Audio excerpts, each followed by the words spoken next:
अच्छा जी। बता ही देते हैं मेरे पास। अच्छा, हमारे पास सबसे पहले जो कंडीशन आते हैं ना हाइपोथायराइडिज्म की, मैंने आपको बताया था हाइपोथायराइडिज्म में क्या होता है कि थायराइड ग्लैंड हमारे पास जो होता है वो एडिक्वेट थायराइड हार्मोन जो है वो सिक्रिएट नहीं कर पाता, ठीक है। उसकी वजह से हमारे पास हाइपोथायराइडिज्म की कंडीशन होती है। एक मैंने आपको बताया कि प्राइमरी हाइपोथायराइडिज्म होता है। प्राइमरी हाइपोथायराइडिज्म में क्या होता है, थायराइड के अंदर मसला होता है, ठीक है। ये प्रॉब्लम जो होती है वो बेसिकली किस तरह से होती है, जब आपका जो थायराइड है वो जो है वो ठीक तरीके से काम नहीं कर पाता, ठीक है। और उसमें हमारे पास एक सेकेंडरी हाइपोथायराइडिज्म भी होता है। सेकेंडरी हाइपोथायराइडिज्म का मतलब क्या होता है कि जो जिसकी कॉज होती है वो अननोन होती है, ठीक है, या वो किसी दूसरे मसले की वजह से जो है वो हाइपोथायराइडिज्म की कंडीशन हो रही होती है, उसे हम कहते हैं सेकेंडरी हाइपोथायराइडिज्म। आपने अभी तक हमने क्या पढ़ा कि हाइपोथायराइडिज्म होता क्या है, इसकी दो टाइप्स होती हैं, प्राइमरी हाइपोथायराइडिज्म और सेकेंडरी हाइपोथायराइडिज्म। से प्राइमरी में हमने पढ़ा कि भाई थायराइड का मसला होता है, थायराइड की सिक्रीशन जो है वो कम या ज्यादा होती है, ठीक है। और सेकेंडरी हाइपोथायराइडिज्म में क्या होता है कि थायराइड का इशू नहीं होता, बल्कि क्या मसला होता है, हमारे पास जो है वो कोई और जो है प्रॉब्लम क्रिएट हो रही होती है, जैसे कोई ट्रॉमा है, कोई सेल इंजरी है, कोई ट्यूमर है, ठीक है। इस तरह का मसला होता है जिसकी वजह से थायराइड हार्मोन की सिक्रीशन कम हो रही है, तो उसे कहते हैं सेकेंडरी हाइपोथायराइडिज्म, ठीक है। अब हमारे पास देखिए वो कहते हैं कि कॉज जो भी हो इसकी, ये प्रोसेस होता है वो Aahista Aahista slowly slowly move करना शुरू करता है।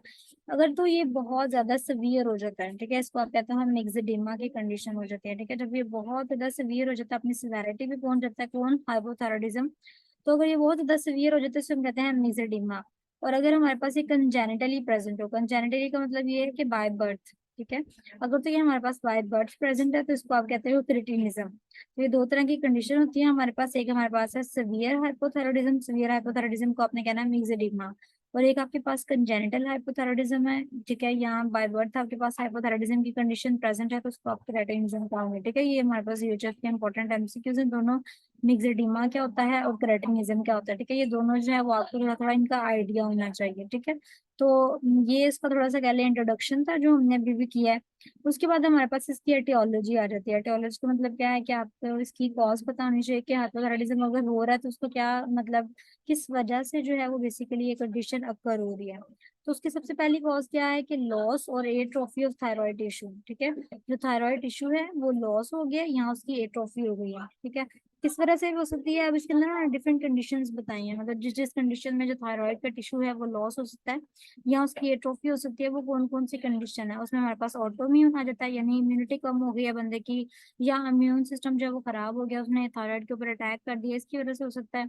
एब्लेटिव थेरेपी हो सकती है। एब्लेटिव थेरेपी मतलब जो रेडियो थेरेपी जो है वो करते हैं, ठीक है, अगर हाइपरथायराइडिज्म की कंडीशन होती है ना तो उसके लिए हम एब्लेटिव थेरेपी करते हैं, ठीक है। तो उसके अंदर भी ये कंडीशन अपीयर हो सकती है। थायरोटॉक्सिक ड्रग्स हो सकती हैं, यानी कुछ इस तरह की ड्रग्स होती हैं जो थायराइड के ऊपर एक्ट करती हैं और उसको डिस्ट्रॉय कर देती हैं।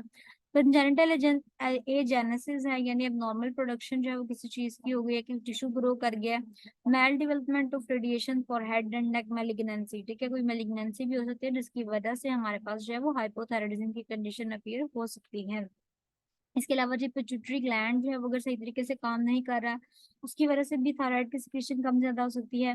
थायरोइडाइटिस क्या होता है, हमारे पास थायरोइडाइटिस होता है, थायराइड का इन्फेक्शन होता है, ठीक है। तो अगर हमारे पास जो है वो थायराइड का कोई इन्फेक्शन है तो उसकी वजह से भी ये मसला आपको आ सकता है। और थायरोइडेक्टमी या रेडिएशन थेरेपी जो है वो हमने पहले डिस्कस किया कि ये भी कॉज हो सकती है हाइपोथायराइडिज्म की। पैथोफिजियोलॉजी में अगर हम बात करें तो हमारा हमने पहले ही पढ़ा कि हमारे पास थायराइड स्टिमुलेटिंग हार्मोन जो है वो कम हो जाता है, उसकी वजह से हमारे पास हाइपोथायराइडिज्म की कंडीशन अपीयर होती है, ठीक है। जिस भी पेशेंट जिसको हाइपोथायराइडिज्म की प्रॉब्लम है, ठीक है, अब वो उनको ना यूनिक गोइटर की कंडीशन जो होती है वो अपीयर होती है, ठीक है।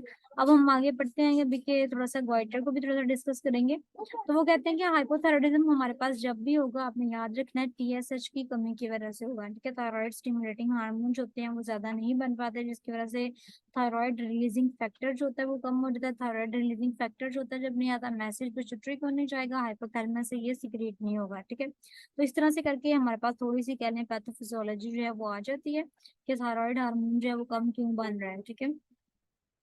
मिक्सडीमा की कंडीशन आते हैं। मिक्सडीमा में हमारे पास क्या होता है, ये हाइपोथायराइडिज्म की मोस्ट सीवियर फॉर्म होती है, ठीक है।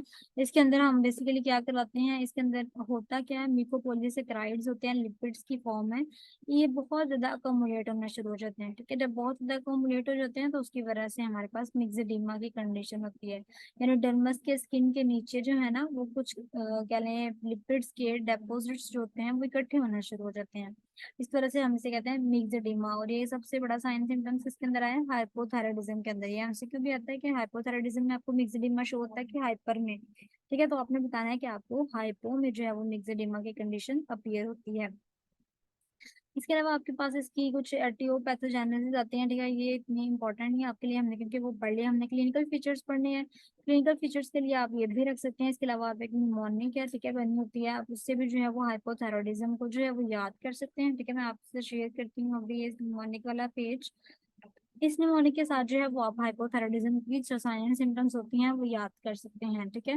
मोम सो टायर्ड, इससे जो है वो आप हाइपोथायरॉयडिज्म की कंडीशन जो है वो याद कर सकते हैं, ठीक है। एम से हमारे पास है मेमोरी लॉस, ओ से हमारे पास आता है ओबेसिटी, एम से हमारे पास आता है मेनोरेजिया, एस से स्लोनेस, एस से skin and hair become dry, ठीक है। अभी हम जब बुक से पढ़ेंगे ना तो आपने इसको मैच करना है अपनी बुक के साथ कि कितनी को साइन सिम्टम्स मैच कर रही हैं। ऑनसेट जिसका ग्रेजुअल होता है, वरना टायर्ड हो जाता है, इसके अंदर इंटॉलरेंस टू कोल्ड है, ब्लड प्रेशर रेज हो जाता है, एनर्जी लेवल लो हो जाता है और पेशेंट बहुत ज्यादा डिप्रेस हो जाता है, ठीक है। तो ये हमारे पास हाइपोथायरॉयडिज्म की जो है वो 10 कॉमन सिम्टम्स होती हैं जो कि अपीयर होती हैं मिडिल लाइफ के अंदर, ठीक है। अब हमारे पास अगर आपने हाइपोथायरॉयडिज्म के क्लिनिकल फीचर जो है वो देख लिए हैं तो हम मूव करते हैं, किसकी तरफ हम मूव करेंगे। नेक्स्ट हम क्लिनिकल फीचर से आगे जो है हाइपोथायरॉयडिज्म की, ये देखिए यहाँ पे हमारे पास तकरीबन वही चीजें जो होती हैं वो अपीयर होती हैं, ठीक है। कोल्ड इंटॉलरेंस है, मेंटल एंड फिजिकल लेथार्जी, आप ये चीजें ऐड कर सकते हैं, कॉन्स्टिपेशन है और पफीनेस ऑफ फेस हो जाती है। यहाँ पे भी देखिए हमने पढ़ा कि मिक्सेडिमा की कंडीशन होती है, इसमें भी पफीनेस ऑफ फेस हो जाती है, ठीक है। पफीनेस ऑफ फेस है, उसके बाद loss of hair and texture of the skin. तो ये हमारे पास कुछ क्लिनिकल फीचर्स आ जाते हैं। लैब डायग्नोसिस अगर आपने करना है तो लैब डायग्नोसिस में हम T3 T4 के लेवल को चेक करेंगे, जैसे हमने लास्ट टाइम डिस्कस किया। ब्लड टेस्ट कुछ करवा लेते हैं हम एंटीबॉडीज के लिए, ठीक है। तो हमने ऑटो इम्यून रिएक्शन तो नहीं हो रहा ये चेक करने के लिए। इसके अलावा आप थायराइड का स्कैन करवाते हो, ठीक है, सोनोग्राम भी कहते हैं। इसमें बेसिकली हम थायराइड जो ग्लैंड है ना उसको देखते हैं कि उसकी एनाटॉमी ठीक है, उसमें कोई मसला तो नहीं आया। इसके अलावा सीटी स्कैन करवा सकते हो, एमआरआई करवा सकते हो, ठीक है। कोलेस्ट्रॉल का लेवल चेक करते हैं ताकि मिक्सेडिमा की कंडीशन का पता चल सके, ठीक है। ईकेजी हम करवाते हैं जो कि हमारे पास ब्रेडिकार्डिया की जो लेवल्स होते हैं उसको शो करवाती है। तो ये सारी चीजें होती हैं जो कि हमारे पास लैब डायग्नोसिस होते हैं, ठीक है, वो हम जो है वो करवा सकते हैं। ट्रीटमेंट में आपके पास लेवोथायरोक्सिन होती है, ये बेसिकली ना आर्टिफिशियल थायराइड होता है। अगर मैं आपको आसान लफ्जों में बताऊँ ना तो ये हमारे पास आर्टिफिशियल थायराइड है, क्योंकि थायराइड हमारी बॉडी में कम हो रहा था ना, तो हमें थायराइड की जरूरत होती है। तो उन्होंने अब हमारे पास लेवोथायरोक्सिन बना दिया है जो कि आर्टिफिशियल थायराइड होता है। जब आप खाते हैं तो आपका थायराइड का लेवल ऑटोमेटिकली ठीक होना शुरू हो जाता है, ठीक है। लेकिन वो कहते हैं कि आपने याद रखना है कि जो थायराइड के पेशेंट्स होते हैं उनका मोस्टली कोलेस्ट्रॉल लेवल हाई होता है, ठीक है। तो उनको जो है, जो वुमेन एस्ट्रोजन वगैरह ले रही होती हैं उनके पास थायराइड सप्लीमेंट्स ज्यादा होते हैं, ठीक है। तो उन्होंने उनको ज्यादा रिक्वायर्ड होते हैं थायराइड सप्लीमेंट, तो इस चीज का थोड़ा सा जो है ना वो ध्यान रखना होता है, ठीक है। लिवोथायरोक्सिन लिवोथायरोक्सिन लिवोथायरोक्सिन आपने बस याद रखना है, जो कि बहुत ज्यादा इंपॉर्टेंट चीज है और बहुत ज्यादा यूज होने वाली चीज है, ठीक है। लेकिन लिवोथायरोक्सिन जो पेशेंट ले रहा होता है उसको थोड़ा सा कह लो कि हाइपोथर्मिया होता है, तो उसकी वजह से आपको ब्लैंकेट उसको दे के रखने चाहिए, ठीक है। तो ट्रीटमेंट में हमारे पास लिवोथायरोक्सिन है, सिंथेरॉइड भी आप इसे कह सकते हैं, आर्टिफिशियल आर्टिफिशियल थायराइड हार्मोन है, आप इसको ये भी कह सकते हैं। नर्सिंग इंटरवेंशन में हमारे पास लास्ट ये आ जाता है कि थायराइड रिप्लेसमेंट के बाद नर्स ने क्या करना होता है, उसने सबसे पहले ये प्रिस्क्राइब करवा दिया, उसके बाद उसने कहना है कि थायराइड रिप्लेसमेंट थेरेपी है वो देख लो, ठीक है। लो कैलोरी लो कोलेस्ट्रॉल या लो सैचुरेटेड फैट डाइट देनी होती है पेशेंट को, क्योंकि पेशेंट का हार्ट रेट बीपी सब कुछ खराब हुआ होता है, ठीक है। आपने देखना है पेशेंट को कॉन्स्टिपेशन तो नहीं है, अगर कॉन्स्टिपेशन है तो आपने सिर्फ फाइबर डाइट देनी है, ठीक है। उसे इसबगोल प्रोवाइड करना है। एक नर्स उसे क्या क्या दे सकती है, उसे बनानास जो है वो ज्यादा से ज्यादा लेके जाने हैं, ठीक है। उसके ऊपर सॉफ्ट ब्लैंड डाइट देनी है, वार्म इन्वायरमेंट प्रोवाइड करना है। उसके अलावा आप सिडेटिव्स वगैरह जो है वो उससे आपने नहीं देने, क्योंकि सिडेटिव्स वगैरह से जो है ना वो मेडिकेशन की सेंसिटिविटी ज्यादा हो जाती है, ठीक है। सिडेटिव्स वगैरह आपने नहीं देने। आपने क्या करना है, थायराइड मेडिकेशन की जो ओवरडोज होती है उसको मॉनिटर करते रहना है। देखिए पेशेंट को टैकीकार्डिया तो नहीं, रेस्टलेसनेस, नर्वसनेस या इंसोम्निया की कंडीशन तो नहीं है, तो ये सारा कुछ आपने क्या करना है, उसका चेक करते रहना है। अब हमारे पास नेक्स्ट आ जाता है पैराथायरॉइड डिसऑर्डर्स। अब जिस तरह हमने थायराइड का पढ़ा ना, सेम उस तरह से थायराइड के पीछे बिल्कुल होता है पैराथायरॉइड ग्लैंड। ठीक है, पैराथायरॉइड ग्लैंड जो होता है हमारे पास पी की शेप का होता है, ठीक है, पी के साइज का होता है और तकरीबन येलोइश ब्राउन होता है। इसका वजन हमारे पास 35 से 45 mg होता है। और ये हमारे पास ज्यादा इंपॉर्टेंट होता है, क्यों? क्योंकि ये हमारे पास पीटीएच बनाता है। पीटीएच क्या होता है? Parathyroid hormone. और पैराथायरॉइड हार्मोन हमारे कैल्शियम के लेवल को बहुत हेल्पफुल होता है उसकी क्या लें एब्जॉर्प्शन करवाने में, उसका मेटाबॉलिज्म करवाने में। ठीक है, कैल्शियम को बेसिकली ना ये बोन में से जो है वो पुल करता है और ब्लड में लेके जाता है, ये इसका मेन काम होता है। ठीक है, पीटीएच का काम क्या होता है कि इसने कैल्शियम को बोन में से निकाल के ब्लड में जो है वो लेके जाना होता है। ठीक है, और जो किडनी वगैरह होती है उनसे ये मैक्सिमम कोशिश करता है कि कैल्शियम ना ही निकले। ठीक है, और कैल्शियम की ज्यादा से ज्यादा रिजॉर्प्शन, बेसिकली इसका काम ये है कि इसने कैल्शियम को ऊपर लेके जाना है, इसने कैल्शियम का लेवल ज्यादा करना है, कम नहीं होने देना। तो हर वो तरीका ये इख्तियार करता है जिससे कैल्शियम का लेवल ज्यादा हो सके। ठीक है, चाहे उसे कैल्शियम बोन से निकालनी पड़े, चाहे उसे किडनी से एक्सक्रीशन कम करवानी पड़े, चाहे उसे कैल्शियम की रिजॉर्प्शन ज्यादा करवानी पड़े, तो वो हर तरीका जो है वो अडॉप्ट करता है। अब ये देखिए हमारे पास ये कैल्शियम है। ठीक है, तो कैल्शियम हमारे पास अगर कम होती है तो पैराथायरॉइड हार्मोन सिक्रेशन ज्यादा हो जाती है। ठीक है, फिर ये तीन तरह से एक्ट करता है, एक तो बोन में से कैल्शियम निकाल देगा। ठीक है, एक हमारे पास किडनी की एक्सक्रीशन कम करवा देगा और कैल्शियम की अब्जॉर्प्शन भी ज्यादा करवा देगा। फिर इन तीनों का नतीजा क्या होगा कि कैल्शियम का लेवल ज्यादा हो जाएगा। ठीक है, जब कैल्शियम का लेवल ज्यादा हो जाएगा तो फिर पीटीएच की सिक्रेशन जो है एज यूजुअल कम हो जाएगी, क्योंकि अब कैल्शियम का लेवल पूरा हो गया बॉडी के अंदर, तो अब पीटीएच की सिक्रेशन जो है वो कम हो जाएगी। ठीक है, अब हमारे पास हाइपर पैराथायरॉइडिज्म की कंडीशन में तो यही होगा कि पैराथायरॉइड हार्मोन जो है वो ज्यादा सिक्रीट हो रहा है। ठीक है, ओवर सिक्रीशन है। ओवर सिक्रीशन क्यों है? हो सकता है कोई ट्यूमर हो, कोई हाइपरप्लेजिया की कंडीशन हो। ठीक है, ये ना तीन तरह की उन्होंने टाइप्स बताई हैं, प्राइमरी, सेकेंडरी और टर्शरी। प्राइमरी हाइपोपैराथायरॉइडिज्म जो होता है वो हमारे पास पैराथायरॉइड हार्मोन की ओवर सिक्रेशन हो रही है तो उस वजह से होता है। सेकेंडरी कब होता है? जब हमारे पास कोई अदर बॉडी के पार्ट्स में जो है वो डिजीज है उसकी वजह से हो रहा है। टर्शरी कब होता है? जब हमारे पास हमने एक दफा हाइपरप्लेजिया को रिमूव कर दिया था। ठीक है, उसके बाद दोबारा से रीग्रोथ होना शुरू हो गया, दोबारा से हाइपरप्लेजिया होना शुरू हो गया, तो उसको हम कहते हैं टर्शरी हाइपोपैराथायरॉइडिज्म। इसके कॉजेज हमारे पास क्या होते हैं? कॉजेज में आपके पास आता है कि पैराथायरॉइड हार्म ग्लैंड जो है ना उसका डिसफंक्शन हो जाता है। ठीक है, यानी कुछ एडिनोमा वगैरह जो है ना वो बनना शुरू हो जाता है। ठीक है, रीनल फेलियर। रीनल फेलियर में क्या होगा कि किडनी जो है ना वो अच्छे से अपना कह लो कि बना नहीं पाएगी, तो उसकी वजह से पैराथायरॉइडिज्म जो है वो ज्यादा हो जाएगा। उसके अलावा विटामिन डी की डेफिशिएंसी हो सकती है, या प्रेगनेंसी वगैरह की कंडीशन जो है वो भी हमारे पास मोस्टली स्टिमुलेट करती हैं पैराथायरॉइड ग्लैंड्स को। ठीक है, उसकी वजह से भी ये कंडीशन हाइपर पैराथायरॉइडिज्म की अपीयर हो सकती है। पैथोफिजियोलॉजी में हमारे पास वही चीज आ जाती है कि भाई पीटीएच नहीं होगा, पीएसएच नहीं होगा, उसकी वजह से कैल्शियम पैराथायरॉइड हार्मोन का लेवल जो है बॉडी के अंदर ज्यादा हो जाएगा। ठीक है, फीडबैक जो है वो खराब हो जाएगा। आपने कोशिश करनी है कि आपके बुक के ऊपर जो डायग्राम ड्रॉ की हुई है ना उन्होंने पैराथायरॉइड हार्मोन की, उससे रिलेटेड आपने बस वही पढ़ लें। ठीक है, तो वो पढ़ेंगे तो आपको तकरीबन ये इसकी पैथोफिजियोलॉजी है वो तकरीबन थोड़ी सी अंडरस्टैंड हो जाएगी। साइन एंड सिम्टम्स इंपॉर्टेंट है, जो पढ़ने वाली चीज है आपकी, क्लिनिकल मैनिफेस्टेशन, नर्सिंग मैनेजमेंट, ये दो चीजें होती हैं जो बहुत ज्यादा इंपॉर्टेंट होती हैं आपके लिए।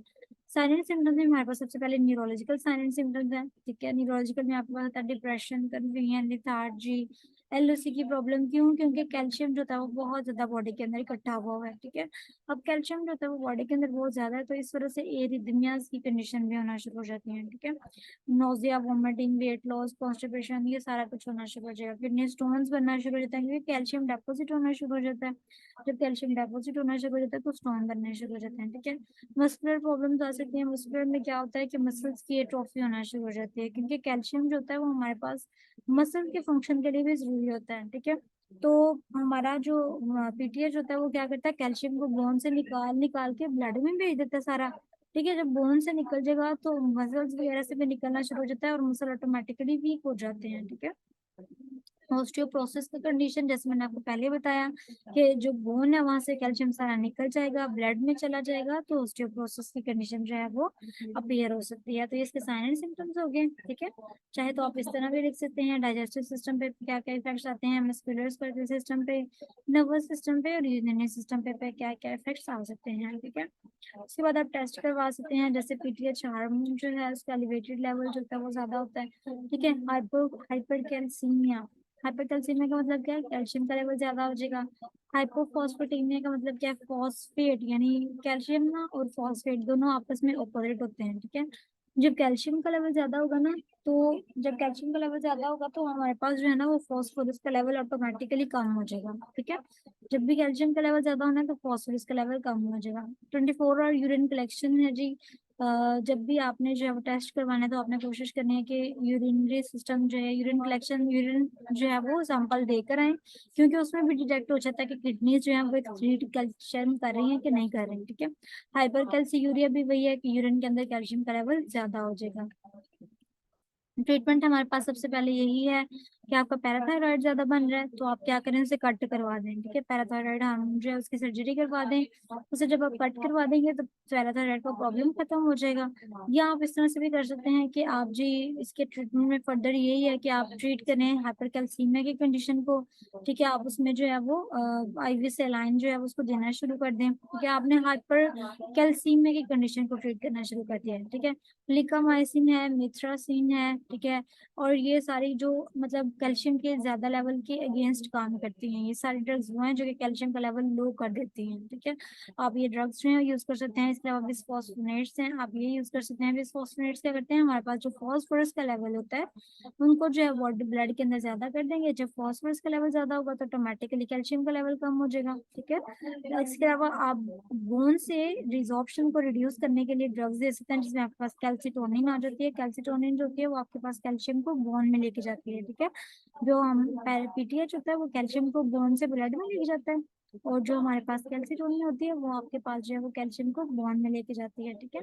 ग्लूकोकॉर्टिकॉइड्स होते हैं बेसिकली, वो हमारे पास कैल्शियम की एब्जॉर्प्शन को कम करता है, ठीक है, इंटेस्टाइन के अंदर, और रीनल की एक्सक्रीशन को जो है वो ज्यादा कर देता है। तो ये हमारे पास कुछ चीजें हैं आपने कुछ चीजों से अवॉइड भी करना है। थायराइड डायूरेटिक्स है, कैल्शियम कंटेनिंग एंटासिड्स पे कहना है, ठीक है। आपने इनसे जो है वो अवॉइड करना है, क्योंकि इनसे जो है वो कैल्शियम की रिटेंशन जो है वो थोड़ी सी जो है वो कहते हैं कि उसकी मतलब होती है एबिलिटी कि वो कैल्शियम की जो रिटेंशन है उसको ज्यादा कर दे, और फिर प्रॉब्लम जो है वो ज्यादा होने को हो जाए। आपकी थायराइड डायूरेटिक्स का मतलब क्या है? थायराइड डायूरेटिक्स हमारे पास ना, डायूरेटिक्स आपको पता है क्या होता है, जो हमारी बॉडी से जो है ना वो फ्लूइड को बेसिकली बाहर निकालता है, ठीक है। तो हमारे पास जो थायराइड डायूरेटिक्स है हमारे पास इस टाइम जो अवेलेबल, उनमें आपके पास जो है वो एल्डक्टाजाइड आ जाता है, ठीक है। एल्डाइड आ जाता है। अगर मैं आपको इसे जिस तरह के आपने शायद पढ़ा हो, तो आपका फेमिलियर नाम आई थिंक सो क्लोरथायोडीन आपने पढ़ा होगा, क्लोरथायोडीन। या आप कह लें कि आपके पास इसके अंदर जो है वो, मुझे ना असल में इस टाइम जो इसके ड्रग्स के नेम है वो मैं चाह रही हूँ आपको बता दूं। हमने जो अपने टाइम में पढ़ा था वो, आपने हाइड्रोक्लोरोथायजाइड पढ़ा हुआ है, हाइड्रोक्लोरोथायजाइड। अभी क्या बोला आपने, हाइड्रो? मैं जो क्लोरोथायजाइड बोल रही थी। नहीं, अभी नहीं पढ़ा हमने। अच्छा, ये नहीं पढ़े हुए आप लोगों ने। ये बेसिकली फार्मा में अभी आप पढ़ोगे मेरे ख्याल से डायूरेटिक्स का टॉपिक, तो तब आप पढ़ोगे। इसमें ना बेसिकली सल्फर होता है, इस तरह के हमारे पास डायूरेटिक्स होते हैं इनके अंदर सल्फर होता है, ठीक है। और मोस्ट मोस्ट मोस्ट प्रोबेबली इसके अंदर जो हमारे पास बेंजोथायडाजीन होता है ना, उसकी कह लेंगे उसके जैसा इसका स्ट्रक्चर होता है। ये हमारे पास हाइपरटेंशन में, एडिमा की कंडीशन में हम इनको यूज करते हैं, ठीक है। आपने बस ये याद रखना कि एक इस तरह की क्लास है जो कि सल्फर इसके अंदर होता है, ठीक है।